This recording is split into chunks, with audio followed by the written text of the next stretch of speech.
السلام ورحمۃ اللہ وبرکاتہ۔ کہتے ہیں جی علیہ السلام عام طور پہ نبیوں کے ساتھ لکھا جاتا ہے، تو کیا یہ کسی صحابی کے ساتھ یہ لگا سکتے ہیں؟ محترم بھائی، بات یہ ہے کہ کوشش یہی کرنی چاہیے کہ یہ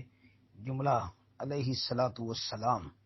یہ صرف انبیاء علیہم الصلاۃ والسلام کے لیے ہی استعمال کرنا چاہیے، کیونکہ عام عوام الناس کو ان باتوں کا علم نہیں ہے، تو اس لیے پھر معاملہ جو ہے نا وہ کوئی اتنا اچھا نہیں رہتا، لوگ جو ہیں وہ پریشان ہو جاتے ہیں۔ تو عام عوام الناس کے سامنے یہ سلسلہ نہیں لے کے آنا چاہیے کہ عام یعنی امتی جو ہے اس کے لیے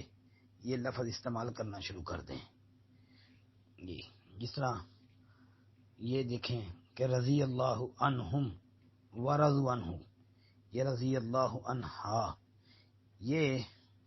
اللہ کے رسول علیہ الصلوۃ والسلام کے صحابہ اور صحابیات کے لیے بولا گیا، صحابیوں کے لیے رضی اللہ عنہ اور صحابیات جو تھی ان کے لیے رضی اللہ عنہا۔ تو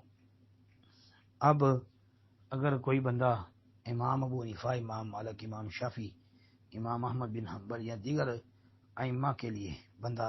نام لے کے کہہ دے رضی اللہ عنہ، تو بندہ کافر تو نہیں ہو جائے گا، لیکن کیونکہ ہمارے معاشرے میں یہ ہے کہ صرف یہ کلمہ، یہ دعائیہ جملہ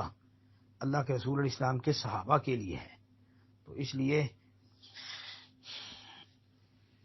بتانے کا مقصد یہ ہے کہ جو کلمہ یا جو جملہ جس کے لیے معروف ہے اسی تک محدود رہنے دیں اس کو، اس میں بہتری یہی ہے۔ السلام علیکم ورحمۃ اللہ۔